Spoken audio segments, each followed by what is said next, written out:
نے لگی ہر کلی، شور برپا ہوا یہ گلی در گلی، آ گئے ہیں بشیر و نذیر و نبی، وہ بتائیں گے سب کو حلال و حرام، ان پہ لاکھوں درود ان پہ لاکھوں سلام۔ جن کی شان یہ تھی کہ جن کے آتے ہی رحمت برسنے لگی، جن کی خوشبو سے دھرتی مہکنے لگی، علم و عرفاں کی بجلی چمکنے لگی، دید ہوتے ہی ہر شے یہ کہنے لگی، مرحبا مرحبا اے رسول انام، ان پہ لاکھوں درود ان پہ لاکھوں سلام۔ سبحان اللہ۔ سارے نبیوں کی جن کو امامت ملی، جن و انسان کی جن کو قیادت ملی، بزم کونین کی بھی نظامت ملی، روز محشر کی جن کو شفاعت ملی، ان سے بہتر نہیں ہے، ان سے اعلیٰ نہیں ہے کسی کا مقام، ان پہ لاکھوں درود ان پہ لاکھوں سلام۔ جن کی شان یہ تھی کہ سب سے ممتاز جن کو سماعت ملی، پشت سے دیکھ لیں وہ بصارت ملی، نرم لہجہ ملا اور فصاحت ملی، گفتگو میں بلا کی بلاغت ملی، ان سے بہتر نہیں ہے کسی کا کلام، ان پہ لاکھوں درود ان پہ لاکھوں سلام۔ میں دل کی گہرائیوں سے عالی جناب حسین احمد صاحب کو، ان کی پوری ٹیم کو مبارکباد پیش کرتا ہوں، جن کی سعی پیہم اور جہد مسلسل کے نتیجے میں یہ عظیم الشان اور نورانی مجلس منعقد ہوئی۔ اللہ ہم سب کو دونوں جہان کی سعادتوں سے مالا مال فرمائے۔ رسول مکرم نور مجسم حضرت محمد صلی اللہ علیہ وسلم کی ذات گرامی کائنات انسانی کے ایک ایک فرد کے لیے مشعل راہ اور مینار نور ہے۔ اللہ ہم سب کو نبی مکرم صلی اللہ علیہ وسلم کی سیرت اور آپ علیہ الصلوۃ والسلام کی سنتوں کی پیروی نصیب فرمائے۔ رسول اکرم صلی اللہ علیہ وسلم کی ایک ایک ادا نورانی بھی ہے، ہر صاحب ایمان کے لیے ضروری بھی ہے۔ آئیے اس نورانیت کو اور اس ضرورت کو قرآن مجید کی ایک آیت کے حوالے سے سمجھنے کی کوشش کریں۔ قرآن مجید کے 6 پارے میں سورۃ المائدہ میں اللہ رب العزت والجلال نے اہل ایمان کو نماز سے پہلے وضو کرنے کا حکم ان الفاظ میں دیا، یا ایھا الذین آمنوا اذا قمتم الی الصلاۃ فاغسلوا وجوہکم وایدیکم الی المرافق وامسحوا برؤوسکم وارجلکم الی الکعبین۔ اے ایمان والو، جب تم نماز کا ارادہ کرو اور تمہارا وضو نہیں ہے تو تمہیں یہ 4 کام کرنے ہیں۔ کتنے کام کرنے ہیں؟ 4۔ پہلا کام ہے اپنے چہرے دھو، دوسرا کام ہے اپنے دونوں ہاتھوں کو کوہنیوں سمیت دھو، تیسرا کام ہے اپنے سروں کا مسح کرو، اور چوتھا کام ہے اپنے پیر ٹخنوں سمیت دھو۔ یہ ہمارے خالق اور مالک اور معبود حقیقی کا حکم ہے دنیا کے تمام اہل ایمان کے لیے۔ لیکن میرے ایمان والے بھائیوں اور بہنوں، آپ مجھے اس بات کا جواب دیں کہ کیا آپ نے کبھی پوری زندگی میں کبھی بھی ویسا وضو کیا ہے جیسا اللہ نے ہمیں اور آپ کو وضو کا حکم دیا؟ ایسا وضو نہ میں کرتا ہوں نہ آپ۔ دنیا کا کوئی صاحب ایمان اللہ کے حکم کے مطابق جو قرآن میں موجود ہے ویسا وضو کوئی نہیں کرتا کہ وضو کے لیے بیٹھے، پانی لے کے اپنا چہرہ دھونا شروع کر دے۔ حکم تو اللہ کا یہی تھا، لیکن ایسا وضو کوئی نہیں کرتا. میں نے سچ کہا. ایسا وضو آپ کیوں نہیں کرتے؟ کیونکہ آپ کو یقین ہے کہ ہماری فلاح و نجات، ہماری کامیابی کا راز اس حقیقت میں پوشیدہ ہے کہ ہمیں اللہ کو بھی راضی رکھنا ہے، رسول اللہ کو بھی راضی رکھنا ہے. اس لیے ہمارا دستور زندگی یہ ہے کہ ہم اللہ کے ہر حکم کو نبی کے نورانی طریقے پر پورا کرتے ہیں. اللہ کو بھی راضی کرنا ہے، رسول اللہ صلی اللہ علیہ وسلم کو بھی راضی رکھنا ہے.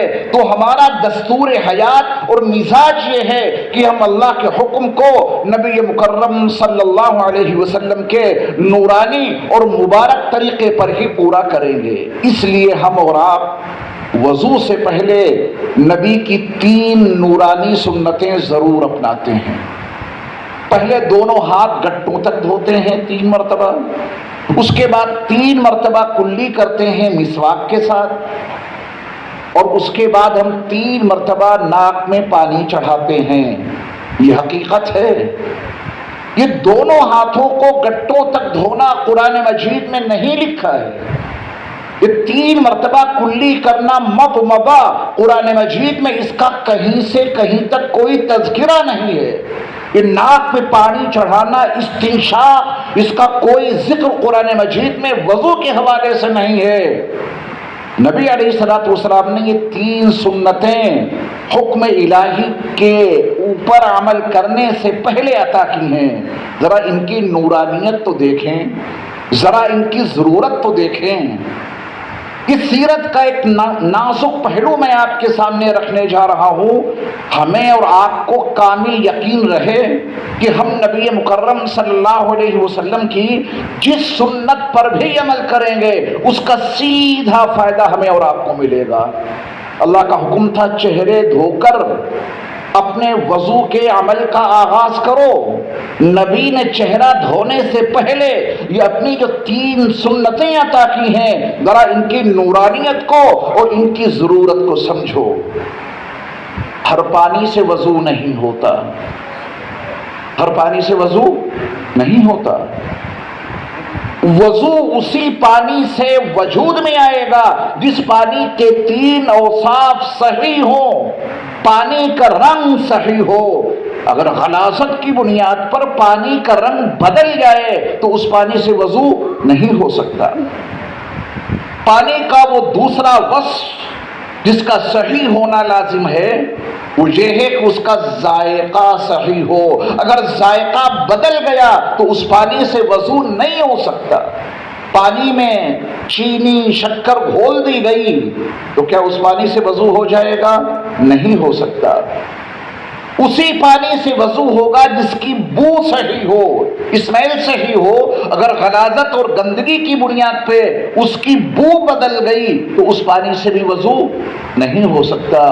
کروڑوں درود و سلام، کروڑوں درود و سلام ہو نبی مکرم نور مجسم حضرت محمد صلی اللہ علیہ وسلم کی ذات گرامی پر کہ آپ نے اللہ کے حکم پر عمل شروع کرنے سے پہلے اپنی یہ 3 نورانی اور مبارک سنتیں عطا کر کے پانی کے 3 اوصاف کے چیک اپ کا سسٹم دے دیا. جب دونوں ہاتھ گٹوں تک دھو گے تو پانی کا رنگ معلوم ہو جائے گا، جب کلی کرو گے تو ذائقہ معلوم ہو جائے گا، اور جب ناک میں 3 مرتبہ پانی چڑھاؤ گے تو پانی کی بو معلوم ہو جائے گی. جب پانی کے اوصاف کا یہ چیک اپ مکمل ہو گیا، پانی کا رنگ بھی صحیح ہے، پانی کا ذائقہ بھی صحیح ہے، پانی کی بو بھی صحیح ہے، اب اللہ کا حکم پورے اطمینان کے ساتھ پورا کرو. یہ ہے سنت، یہ ہے اس کی نورانیت، یہ ہے ہماری اور آپ کی ضرورت. تو آئیے تہیہ کریں اور ارادہ کریں کہ ہم اور آپ اپنی 24 گھنٹے کی معمولاتی زندگی کو رسول مکرم صلی اللہ علیہ وسلم کی سنتوں کے سانچے میں ڈھال کے گزاریں گے انشاءاللہ. قرآن مجید میں اللہ رب العزت والجلال نے اپنے محبوب رسول صلی اللہ علیہ وسلم کا جس جامع انداز میں تعارف کرایا ہے وہ اللہ کے سوا کوئی کرا بھی نہیں سکتا تھا. دو صورتوں کا تقابلی مطالعہ کیجیے. میرا آپ سے ایک سوال ہے، قرآن مجید کی وہ کون سی صورت ہے جس میں صرف توحید کا بیان ہے، خالص وحدانیت کا بیان ہے؟ جسے جزاک اللہ، صحیح جواب ہے آپ کا. میں نے سوال تھا کہ قرآن مجید کی 114 صورتوں میں سے وہ کون سی صورت ہے جس میں صرف توحید کا بیان ہے، خالص وحدانیت کا بیان ہے؟ تو ہمارے ساتھی نے بہت صحیح اور حق جواب دیا کہ وہ سورہ اخلاص قل هو اللہ احد ہے. یہ بات آپ کے علم میں بھی ہوگی، لیکن اب ذرا عظمت مصطفیٰ، رفعت مصطفیٰ، شان مصطفیٰ کو سمجھیے. فقیر کا دعویٰ یہ ہے کہ اس صورت میں وحدانیت کا بیان بعد میں ہے، رسالت کا بیان پہلے ہے. وحدانیت کا بیان شروع ہوتا ہے هو اللہ احد، وہ یعنی اللہ اکیلا ہے. یہاں سے وحدانیت کا بیان شروع ہو رہا ہے. سورت میں تو پہلے قل کہہ کے میرے اللہ نے رسالت کو بیان کیا، ان کی ضرورت کو بیان کیا. یہ سارا قرآن اللہ کا کلام ہے، جو کہا اللہ نے کہا. لیکن قرآن کی تلاوت کے دوران، قرآن کی سماعت کے دوران آپ قرآن مجید میں کتنی بار پڑھتے اور سنتے ہیں قل. اس قل کی ضرورت کیا تھی؟ ضرورت یہ تھی کہ ایک اللہ اور اس کے بندوں کے درمیان ایک ایسی برزخی شخصیت کی ضرورت تھی جو اللہ سے لے اور اللہ کے بندوں کو دے. ان کی وحدانیت کو اگر سمجھنا ہے تو در مصطفیٰ پہ آنا ہی پڑے گا. ان کی وحدانیت کو در مصطفیٰ کے پہ آئے بغیر سمجھا ہی نہیں جا سکتا. تو وحدانیت کا بیان شروع ہوا هو اللہ احد سے، اور اس سے پہلے قل کہہ کے اللہ نے مجھے، آپ کو، دنیا کے تمام انسانوں کو، نبی مکرم صلی اللہ علیہ وسلم کے اولین مخاطبین کو یہ سمجھا دیا تم اللہ کے بارے میں سوال لے کر کے آئے ہو، اللہ کو اگر جاننا چاہتے ہو تو اقوال مصطفیٰ کے تناظر میں سمجھو. الرحمن فاسأل به خبیرا، رحمان کے بارے میں اگر کچھ جاننا چاہتے ہو تو ان کے پاس جا کر پوچھو جو اس کی خبر رکھنے والے ہیں. اللہ کو ہم اور آپ دیکھ نہیں سکتے، لا تدرکہ الابصار، اللہ کو چھو نہیں سکتے، وہ جسم اور مادے سے ماوراء الورا. اللہ سے ہم اور آپ گفتگو نہیں کر سکتے. کس سے پوچھیں کہ وہ اللہ کون ہے؟ اللہ نے حکم دیا الرحمن فاسأل به خبیرا. رحمان کے بارے میں اگر کچھ جاننا چاہتے ہو تو ان سے پوچھو جو سب سے زیادہ اس کی خبر رکھتے ہیں. وہ کون ہے؟ رب کعبہ کی قسم، اس دھرتی پر، اس نیلگوں آسماں کے نیچے عبداللہ کے در یتیم اور آمینہ کے لخت جگر اور عبد المطلب کے پوتے اور ابو طالب کے بھتیجے اور اللہ کے آخری رسول حضرت محمد صلی اللہ علیہ وسلم سے زیادہ اللہ کی خبر رکھنے والا کوئی نہیں. جبریل امین کو بھی اللہ کی وہ معرفت حاصل نہیں جو میرے مصطفیٰ کو حاصل تھی. قل، میرے محبوب آپ کہہ دیجئے، جس صورت کو ہم خالص توحید پر مشتمل مضامین جس کے اندر موجود ہیں ہم سمجھتے تھے، آج کے اس نورانی اجلاس سے پتہ یہ چلا کہ اگر اللہ کو جاننا ہے تو اپنے تئیں جانو گے تو ہو سکتا ہے تم اللہ کو ویسا جاننے لگو جیسا ابلیس نے جانا تھا. بہت ممکن ہے، بلکہ یقین ہے. انی اخاف اللہ رب العالمین، یہ ابلیس کا بیان قرآن میں موجود ہے. وہ بھی اللہ کو جانتا پہچانتا تھا، جھگڑا سارا رسالت کا تھا. اللہ کو اس کے رسول کے بغیر کوئی نہیں جان سکتا. اللہ اس کے رسول صلی اللہ علیہ وسلم کے درمیان جو وحی کا نظام اللہ نے قائم کیا، اس وحی الہی کے بغیر اللہ کو نہیں پہچانا جا سکتا. کیونکہ وقت کی قلت دامنگیر ہے. میں آپ سے ایک اور سوال کرتا ہوں، وہ کون سی صورت ہے جس میں صرف 3 آیتیں ہیں؟ پہلی آیت میں نبی کا مقام بتایا گیا، دوسری آیت میں نبی کا کام بتایا گیا، اور تیسری آیت میں نبی کے دشمنوں کا انجام بتایا گیا۔ اِنَّا أَعْطَيْنَاكَ الْكَوْثَرَ۔ دیکھیے سوال پہ دھیان دیجئے گا۔ میں نے پہلا سوال کیا تھا کہ وہ کون سی صورت ہے جس میں خالص توحید کا بیان ہے؟ اس سے ایک راز ملا کہ اس میں توحید کا بیان تو بعد میں ہے، رسالت کا بیان پہلے ہے۔ پھر میں نے آپ سے سوال کیا کہ قرآن مجید کی 114 صورتوں میں سے وہ کون سی صورت ہے جس کی پہلی آیت میں نبی کا مقام بتایا گیا، اِنَّا أَعْطَيْنَاكَ الْكَوْثَرَ، دوسری آیت میں نبی کا کام بتایا گیا فَصَلِّ لِرَبِّكَ وَانْحَرْ، اور تیسری آیت میں نبی کے دشمنوں کا انجام بتایا گیا إِنَّ شَانِئَكَ هُوَ الْأَبْتَرُ۔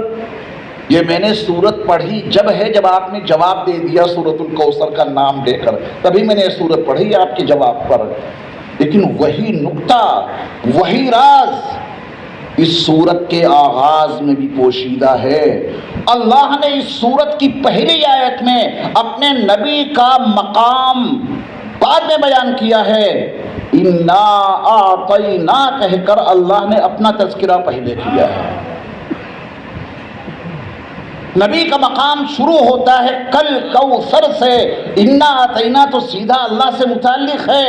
اللہ نے اس صورت میں جس میں پہلے آیت میں نبی کا مقام بتایا، مقام مصطفیٰ بعد میں بتایا، اللہ نے اپنا تذکرہ پہلے کر کے یہ ثابت کر دیا اگر تم میرے نبی کو جاننا چاہتے ہو تو ہم سے پوچھنا، کسی اور سے نہ پوچھنا، کسی اور سے پوچھو گے وہ بتائے گا کہ یہ عبداللہ کے بیٹے ہیں، کسی اور سے پوچھو گے تو بتا دے گا کہ آمنہ کے لخت جگر ہیں، کسی اور سے معلوم کرو گے تو ہو سکتا ہے وہ یہ کہہ دے کہ بس عبد المطلب کے پوتے ہیں، ابو طالب کے بھتیجے ہیں، یہ رقیہ، ام کلثوم، زینب فاطمۃ الزہرا کے والد گرامی ہیں، قاسم اور طیب اور عبداللہ کے والد گرامی ہیں، حسنین کریمین کے نانا ہیں۔ بس اسی تعارف تک تم محدود رہو گے۔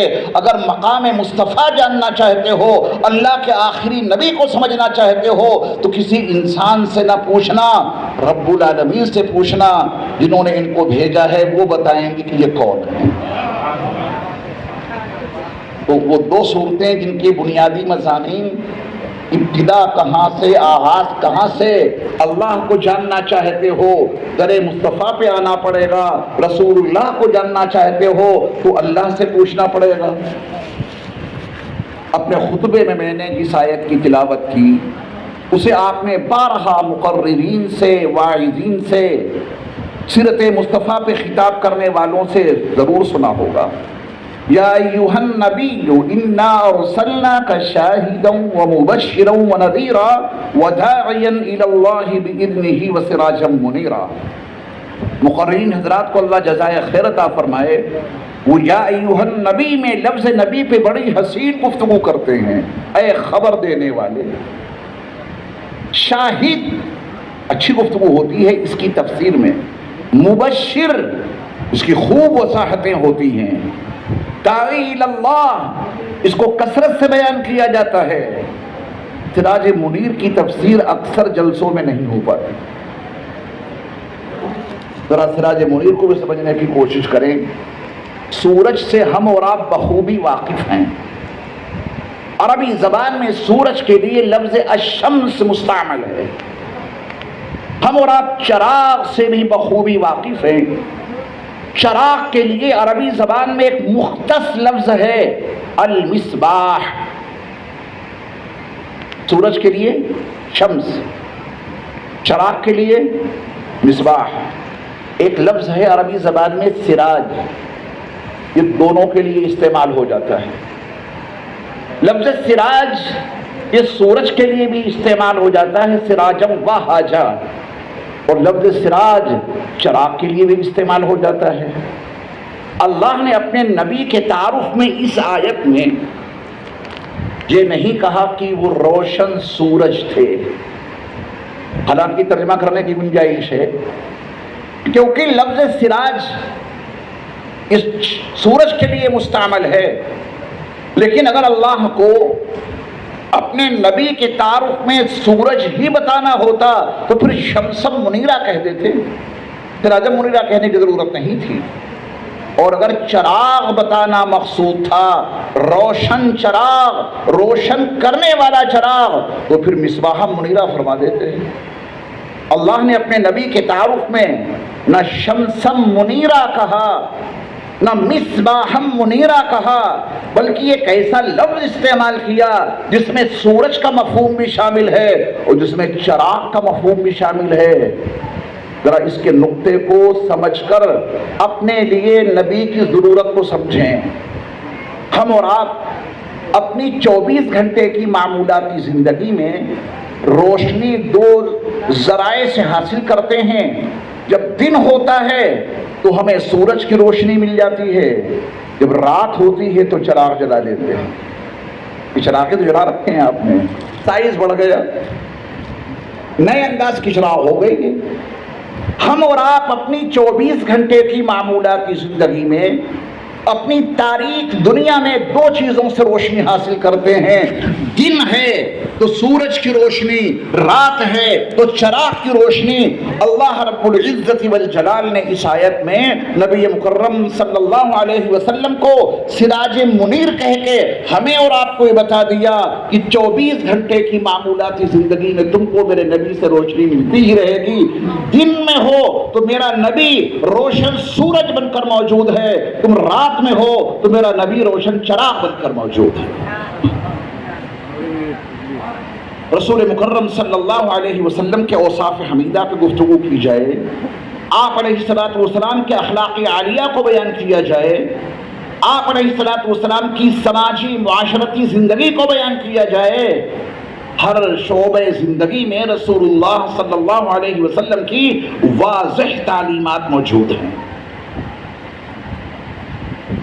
حضرت مولانا علامہ عبید اللہ صاحب دامت برکاتہم العالیہ نے ہمارا اور آپ کا ایک جرم بتایا، چونکہ میں بالکل اخیر میں آیا، وہ جرم انہوں نے سچ بتایا کہ ہمارا اور آپ کا جرم کیا ہے، وہ آپ کے ذہن میں ہوگا۔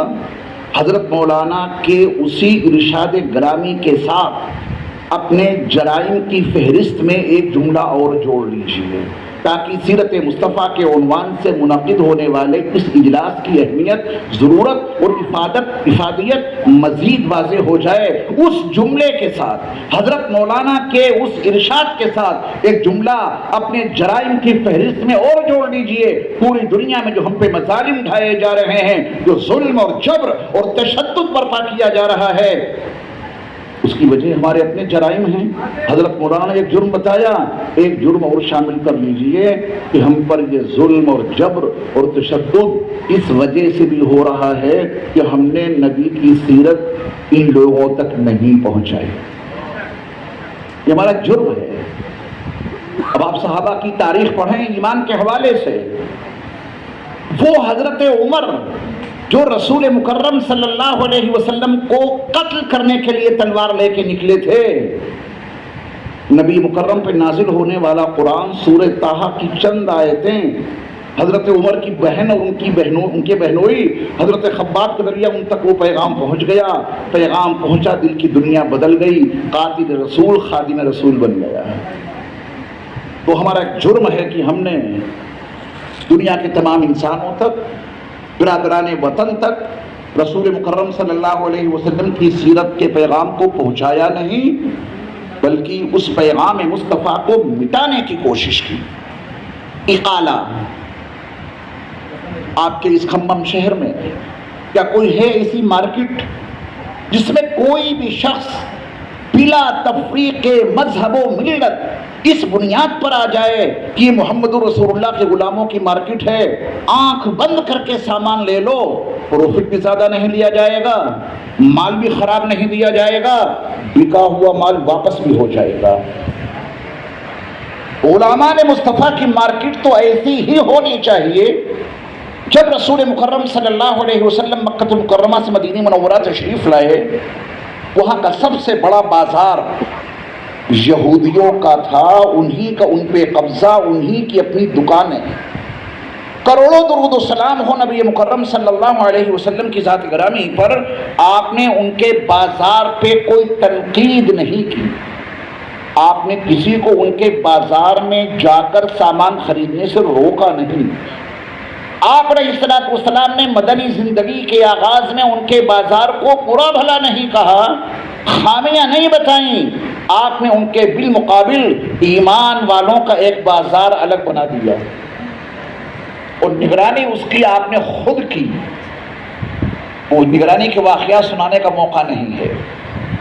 آپ علیہ الصلوۃ والسلام نے اپنے بازار کا ایک اصول بتایا کہ یہ محمد الرسول اللہ کے غلاموں کا بازار ہے، یہاں بکا ہوا سامان واپس لے لیا جائے گا۔ اس بازار مصطفیٰ کے جو بنیادی اصول تھے، بس ایک ہی اصول ذکر کروں گا، ورنہ اتنے واضح اصول ہیں غلامان مصطفیٰ کے بازار کے۔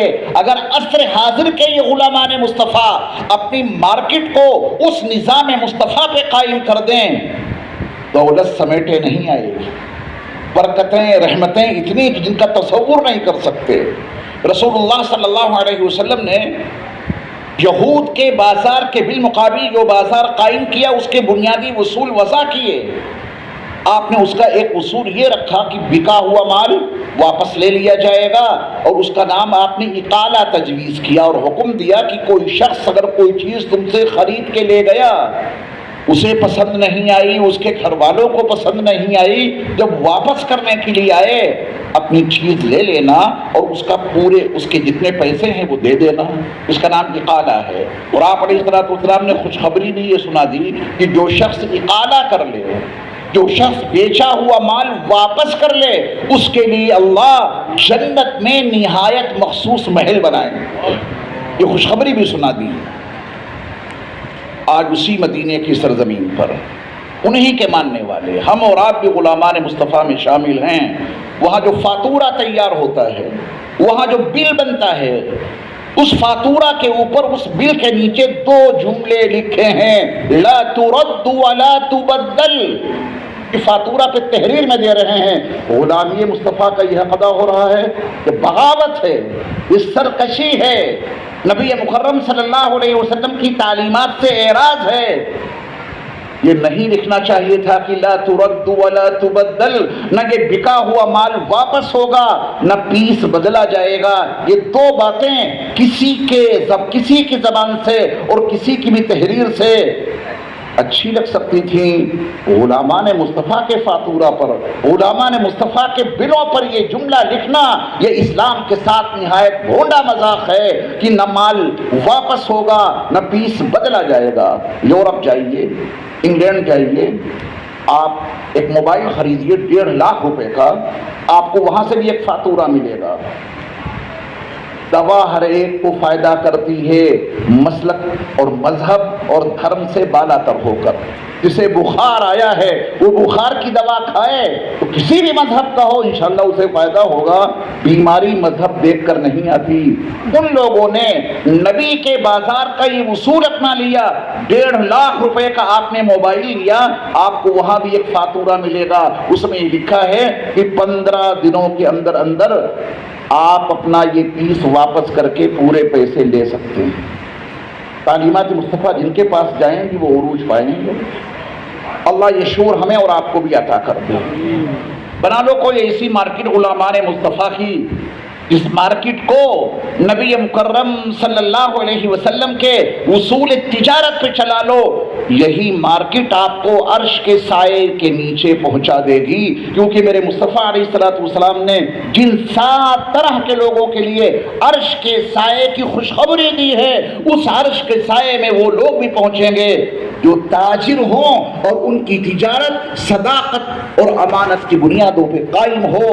وہ تاجر الصادق الامین روز محشر میں عرش کے سائے کے نیچے ہوں گے۔ یہ تجارت ہمیں اور آپ کو عرش کے سائے کے نیچے بھی لے جائے گی۔ یہی تجارت ہمیں اور آپ کو شافی محشر کی شفاعت سے بھی نوازنے کا ذریعہ بن جائے گی، اور یہی تجارت ساقی کوثر حضرت محمد صلی اللہ علیہ وسلم کے نورانی ہاتھوں سے وہ جام کوثر پلانے کا بھی ذریعہ بن جائے گی، جس کے پینے کے بعد جنت میں داخل ہونے تک پیاس نہیں لگے گی۔ حضرت انس رضی اللہ تعالی عنہ رسول مکرم صلی اللہ علیہ وسلم کے خادم خاص ہیں. مدینہ منورہ کی زندگی میں 10 سالہ مدنی زندگی میں حضرت انس بن مالک رضی اللہ تعالی عنہ رسول مکرم صلی اللہ علیہ وسلم کی خدمت کرتے رہے.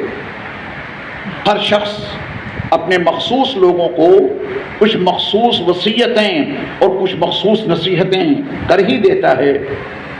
رسول مکرم صلی اللہ علیہ وسلم تو رحمت للعالمین بن کر مبعوث ہوئے تو آپ علیہ السلام نے حضرت انس بن مالک جو آپ کے خادم خاص تھے انہیں چند نصیحتیں کی ہیں. وہ نصیحتیں میری بھی ضرورت ہیں اور آپ کی بھی. 24 گھنٹے کی معمولاتی زندگی میں وہ 5 وصیتیں میری بھی ضرورت ہیں اور آپ کو بھی. اور حضرت انس بن مالک کے لیے رضی اللہ عنہ کہہ کر جزائے خیر کی ان کے حق میں دعا کریں کہ نبی نے ان کو وصیتیں کی. ان کا بڑا احسان ہے امت مسلمہ پر کہ انہوں نے وہ وصیتیں آگے بڑھا دی. اپنی ذات تک ان کو محدود نہیں رکھا, آگے بیان دیا تو محدثین نے اس کو نقل کر دیا, اساتذہ کے حوالے سے مجھ تک پہنچی, میں آپ تک پہنچا رہا.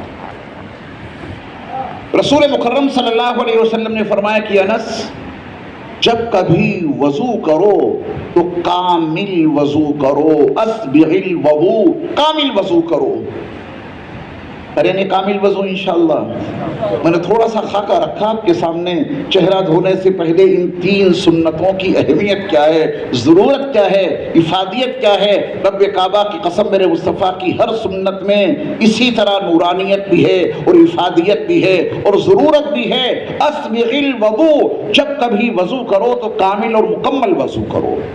کامل اور مکمل وضو کیسے ہوگا؟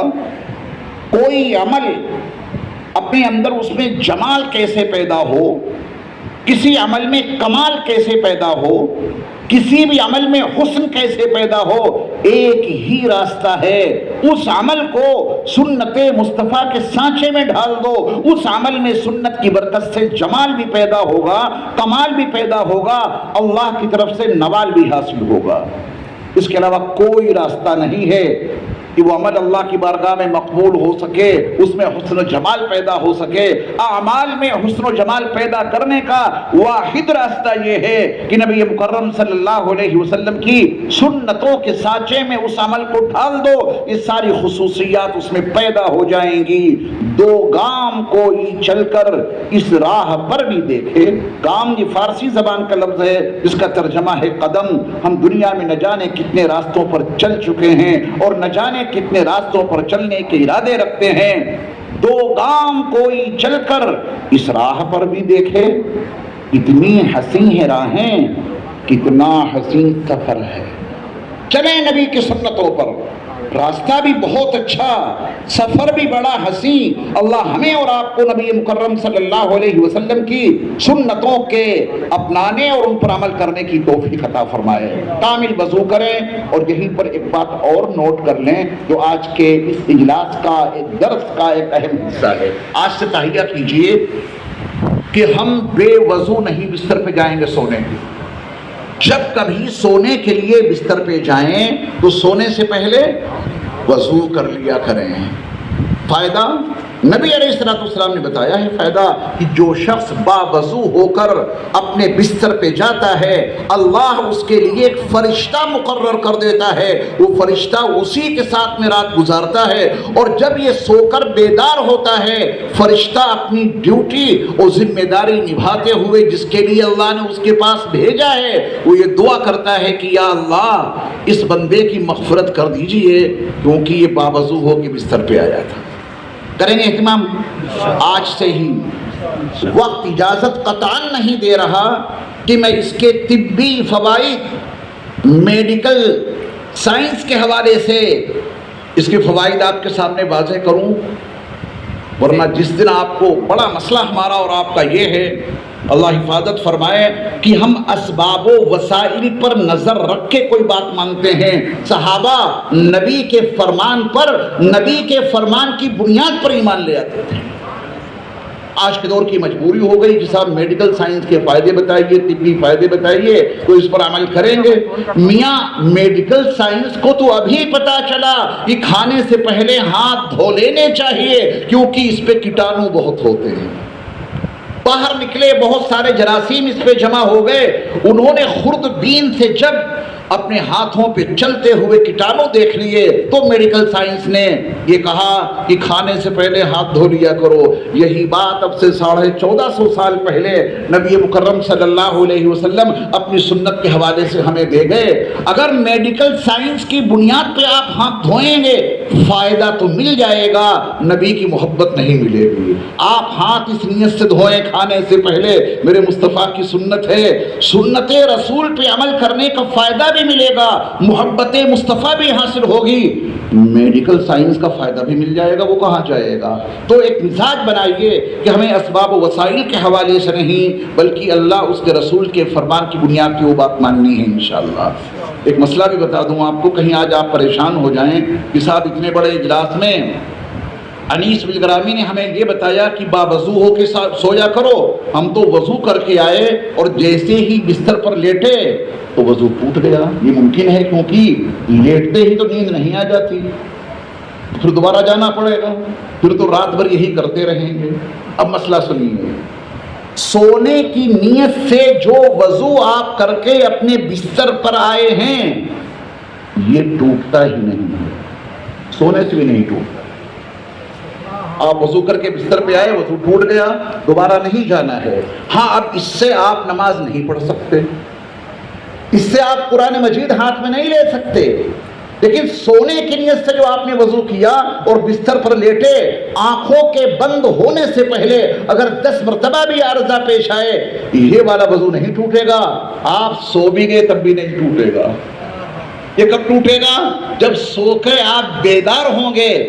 جیسے بیدار ہوئے یہ وضو ٹوٹا، اللہ کے فرشتے نے آپ کو دعا دے دی، اے اللہ اس بندے کی مغفرت کر دیجئے کیونکہ یہ باوضو ہو کے لیٹا تھا۔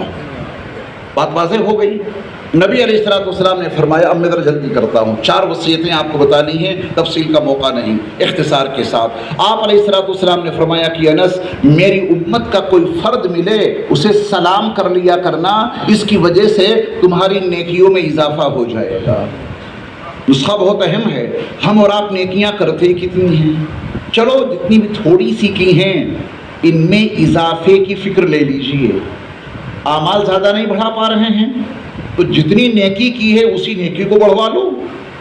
اپنی تھوڑی سی نیکی میں اضافہ کرنے کا نسخہ نبی کریم صلی اللہ علیہ وسلم نے سلام کی شکل میں دے دیا۔ میری امت کا کوئی فرد تمہیں ملے اسے سلام کر لیا کرنا، یہ سلام تمہاری نیکیوں میں اضافہ پیدا کر دے۔ پھر آپ علیہ السلام نے فرمایا کہ جب تم اپنے گھر میں جایا کرو تو گھر والوں کو بھی سلام کیا کرو، گھر میں داخل ہو سلام کرتے ہوئے۔ یہ اس عظیم الشان اجلاس کو منعقد کرنے کے وہ فوائد ہیں جو میں آپ کے سامنے ذکر کر رہا ہوں۔ میں تو بہت معمولی سا آدمی ہوں، مجھ سے پہلے حضرت مولانا عبید اللہ خان اعظمی صاحب نے، پھر میرے محسن و کرم فرما عصر حاضر کے عظیم مسلمانوں کے لیڈر حضرت مولانا محب اللہ صاحب ندوی دامت برکاتہ العالیہ نے بہت مختصر الفاظ میں آپ کو بہت کچھ سمجھا دیا، اور آپ کے بعد ہمارے ڈاکٹر صاحب نے تو ماشاء اللہ پورے سمندر کو کوزے میں بند کر کے آپ کے سامنے پیش کر دیا۔ بہت کچھ آپ کے سامنے آ چکا ہے، اب یہ 3 باتیں رہ گئی ہیں، ان کو بھی سن لیجئے۔ جب گھر میں داخل ہوا کرو تو سلام کیا کرو، جانوروں کی طرح مت جاؤ، جاؤ تو سلام کرو۔ اس سے ملے گا کیا؟ کروڑوں درود و سلام ہو نبی مکرم صلی اللہ علیہ وسلم کی ذات گرامی پر۔ آپ نے فرمایا جب گھر میں جاؤ تو گھر والوں کو سلام کر لیا کرو، اس کے نتیجے میں تمہارے گھر میں خیر پیدا ہو جائے گی۔ آج ہمارے گھروں میں خیر نہیں ہے، در و دیوار بہت قیمتی ہیں، بستر بہت لاجواب ہے، اسباب و وسائل کے درجے میں سامان تعیش پورا موجود ہے، مگر سکون نہیں مل رہا کیونکہ اس گھر میں خیر نہیں ہے۔ گھر میں خیر کیسے پیدا ہوگی؟ گھر میں جاؤ، داخل ہوتے ہوئے کہو السلام علیکم ورحمۃ اللہ وبرکاتہ۔ آج سے اس معمول کو بھی شامل کر لیجیے اپنے دیگر معمولات میں انشاءاللہ۔ جس مذہب کو ہم اور آپ مانتے ہیں اس میں تو صرف گھر والوں کو ہی سلام کا حکم نہیں ہے کہ صاحب آپ گھر میں جائیں گھر والے موجود ہوں تو سلام کرو. اس مذہب میں تو ہمیں اور آپ کو یہ بھی بتایا گیا سکھایا گیا, اس مذہب نے ہمیں اور آپ کو یہ بھی تلقین کی کہ جب گھر میں تم داخل ہو اور تمہیں پورا یقین ہے کہ گھر میں کوئی نہیں, آپ سیرت النبی کے اجلاس میں آئے, گھر میں تالا لگا دیا, بیوی بچے آپ سب یہاں آ گئے, اب آپ ہی جا کے تالا کھولیں گے تو یہ مت سوچنا کہ اب جب گھر میں کوئی ہے نہیں تو سلام کیوں کریں.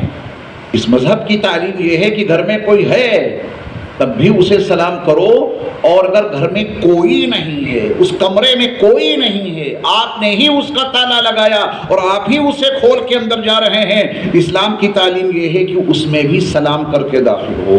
اللہ, جس اسلام کی یہ تعلیم تھی خالی کمرے میں اور خالی گھر میں بھی جاؤ تو سلام کر کے جاؤ, اس اسلام کے ماننے والوں نے بھرے گھر میں جا کر بھی سلام چھوڑ رکھا ہے. تو خیر آئے تو کہاں سے آئے, جس بند کمرے کو آپ نے کھولا ہے یہ ہمارا اور آپ کا وجدان ہے, یہ ہمارا اور آپ کا شعور ہے کہ اس میں کوئی نہیں, اس میں وہ دیگر مخلوق موجود ہے جسے یہ آنکھیں نہیں دیکھ سکتی. انہیں سلام کر لیا کرو, ان کے شر سے بچے رہو گے.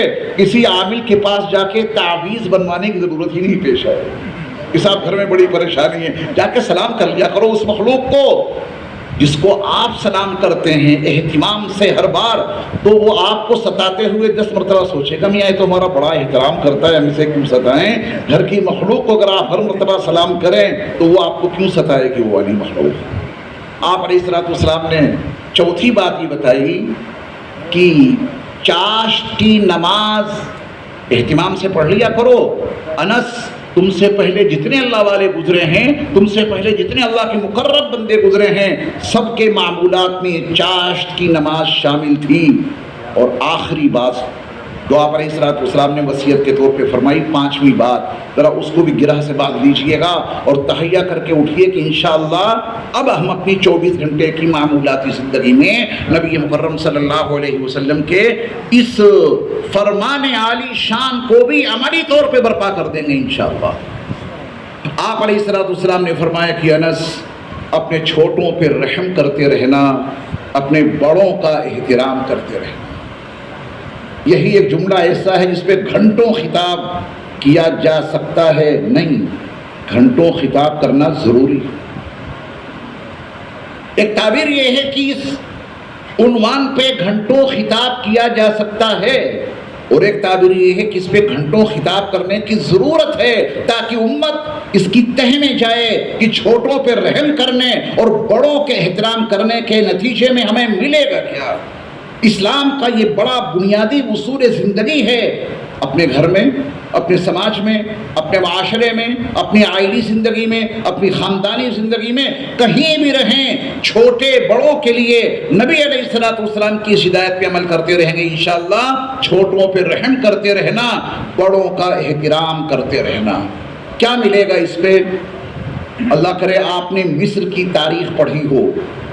حضرت موسیٰ علیہ السلام کی آمد سے پہلے حضرت یوسف علیہ السلام کے ہاتھ میں عنان حکومت آنے کے بعد اس کے درمیان کی تاریخ پڑھ لینا, بنو اسرائیل کے عروج و زوال کی وہ ہسٹری آپ کے ہاتھ آ جائے گی جس میں آپ کو یہ تجزیہ کرنا نہایت آسان ہو جائے گا کہ مصر کی سرزمین پر بنو اسرائیل کا عروج تھا, وہ زوال میں کیوں تبدیل ہوا.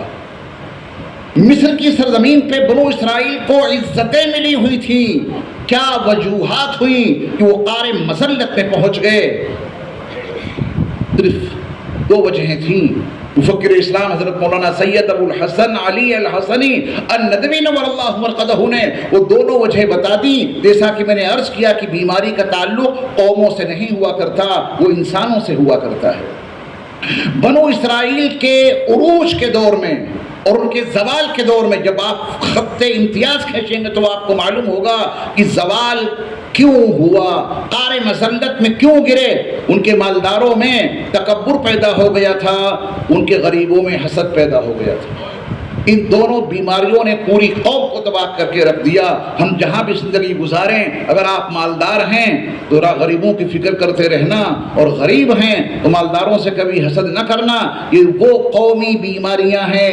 مالدار تکبر میں مبتلا ہو گئے، غریب ان کے جوتے کی خاک بن گیا، غریب ان کے برابر نہیں بیٹھ سکتا۔ یہ تباہی کی علامت ہے۔ دنیا کی کوئی طاقت اور قوت تباہی سے روک نہیں سکتی۔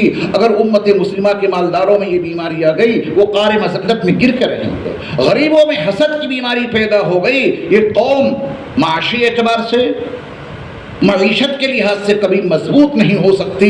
وہی قوم مضبوط ہوتی ہے مالدار غریبوں کی فکر لینے والے بن جائیں، اور غریبوں کی دعاؤں میں مالداروں کا حصہ شامل ہو جائے۔ وہ غریب کی دعا میں آپ کا حصہ کب شامل ہوگا؟ جب آپ ان کی پوری خبر گیری کر رہے ہوں۔ رسول اللہ صلی اللہ علیہ وسلم نے فرمایا کہ اپنے چھوٹوں پہ رحم کرتے رہنا، اپنے بڑوں کا احترام کرتے رہنا۔ اس میں عمر کی قید نہیں بتائی نبی نے، ہر زاویے سے کوئی چھوٹا بڑا ہوتا ہے۔ اہل علم کی بنیاد پہ بڑے ہیں، تکبر نہ کریں۔ جس کے پاس کم علم ہے اسے حقیر نہ سمجھیں۔ مالدار مال کے لحاظ سے بڑے ہیں، غریب مال کی بنیاد پہ چھوٹے ہیں، انہیں وہ حقیر نہ سمجھیں۔ زندگی کے تمام شعبوں میں بڑے چھوٹے کا معیار اپنے ذہن کے پردے پہ لائیے، اور پھر نبی علیہ الصلوۃ والسلام کا یہ فرمان سنیے کہ انس، اپنے چھوٹوں پر رحم کرتے رہنا، اپنے بڑوں کا احترام کرتے رہنا۔ اگر تم نے یہ کام کر لیا تو کل میدان محشر میں میرے ساتھیوں اور میرے رفقا میں تم بھی شامل ہو جاؤ گے۔ اللہ اکبر۔ کل جب میدان محشر برپا ہوگا، انسانوں کا جمع غفیر، اور اس جمع غفیر میں میری بھی تمنا ہے اور خواہش آپ کی بھی، رخ زیبا کی زیارت تو ہو جائے، رسول اللہ صلی اللہ علیہ وسلم کا نورانی چہرہ تو دیکھ لوں۔ کہاں ہیں شافی محشر اور کہاں ہیں ساقی کوثر؟ یہ تمنا میری بھی ہے اور یہ خواہش آپ کی بھی۔ یہ تمنائیں برابر کب ہوں گی؟ یہ آپ کی خواہشیں پوری کب ہوں گی؟ نسخہ دیا ہے رسول اللہ صلی اللہ علیہ وسلم نے کہ تم چھوٹوں پہ رحم کرتے رہو، بڑوں کا احترام کرتے رہو، کل قیامت کے دن تم مجھ سے دور نہیں بلکہ میرے رفقا میں شامل ہو جاؤ گے، میرے ساتھیوں میں شامل ہو جاؤ گے۔ یہ 5 باتیں جو رسول اللہ صلی اللہ علیہ وسلم نے حضرت انس ابن مالک کو بطور وصیت کے فرمائیں، یہ ہم اور آپ اپنی 24 گھنٹے کی معمولاتی زندگی میں عملی طور پہ برپا کر لیں تو دونوں جہان کی کامیابیاں ہمیں اور آپ کو ضرور حاصل ہوں گی۔ حضرت اقبال کے ایک شعر پہ میں اپنی گفتگو کو ختم کیے دیتا ہوں۔ سچ کہا اقبال نے اور حق کہا اقبال نے، حضور دہر میں آسودگی نہیں ملتی، حضور دہر میں آسودگی نہیں ملتی، تلاش جس کی ہے وہ زندگی نہیں ملتی۔ نبی علیہ الصلوۃ والسلام کے غلاموں کی جو زندگی ہوتی ہے وہ مسلمانوں میں نہیں مل رہی ہے۔ یہ بات حضرت مولانا عبید اللہ خان صاحب دامت برکاتہم العالیہ نے بھی کہی، اور حضرت مولانا محب اللہ صاحب ندوی نے بھی اس کو ریپیٹ کیا کہ کوئی دعویٰ بغیر دلیل کے قابل قبول نہیں ہوتا۔ بہت قیمتی بات ہے، سونے کے پانی سے لکھی جانے والی بات ہے۔ اللہ اسلام کے حوالے سے، غلامی مصطفیٰ کے حوالے سے یہ بات ہمیں اور آپ کو سمجھا دے۔ غلامی مصطفیٰ کا دعویٰ الگ چیز ہے، دلیل بھی پیش کرنا ہے۔ سچ کہہ گئے اقبال کہ حضور دہر میں آسودگی نہیں ملتی، تلاش جس کی ہے وہ زندگی نہیں ملتی۔ اقبال کے دور میں ان کو غلامان مصطفیٰ کی اصلی زندگی نہ مل سکی، تو آج ہم اور آپ تہیہ کریں کہ ہم انشاءاللہ اپنے حسن عمل سے، اپنے حسن کردار سے وہ زندگی ضرور برپا کر دیں گے کہ جس کی تلاش اقبال کو تھی وہ مجھے بھی مل جائے اور آپ کو بھی۔ حضور دہر میں آسودگی نہیں ملتی، تلاش جس کی ہے وہ زندگی نہیں ملتی۔ ہزاروں لال و گل ہیں ریاض ہستی میں، کس چیز کی کمی ہے آپ کے پاس؟ 65% قدرتی ذخائر پر غلامان مصطفیٰ کا قبضہ ہے اس دھرتی پر۔ اپنے ممالک کی گنتی گن لینا، اللہ نے کتنے ملک دے رکھے ہیں، کتنا سونا دے رکھا ہے، کتنا پٹرول دے رکھا ہے، دنیا کے بڑے بڑے ممالک آپ کے قدموں میں آ کے جھکتے ہیں کہ یہ چیز ہم نے تیار کی ہے، آپ اپنے ملک میں اس کو لے لیجیے اور آگے بڑھائیے۔ غلاموں کی طرح حاضر ہوتے ہیں آج بھی آپ کے قدموں میں، اللہ نے اتنا نوازا ہے، کمی کسی چیز کی نہیں، ہزاروں لا لہو گل ہیں ریاض ہستی میں، وفا کی جس میں ہو بو وہ کلی نہیں ملتی۔ ہم نے وفاداری کو ترک کر رکھا ہے، نہ اللہ کے وفادار رہے، نہ رسول اللہ کے وفادار رہے، نہ صحابہ کے وفادار رہے، نہ قرآن کے وفادار رہے، نہ احادیث مصطفیٰ کے وفادار رہے۔ حضور دہر میں آسودگی نہیں ملتی، تلاش جس کی ہے وہ زندگی نہیں ملتی۔ ہزاروں لا لہو گل ہیں ریاض ہستی میں، وفا کی جس میں ہو بو وہ کلی نہیں ملتی۔ وآخر دعوانا ان الحمد للہ۔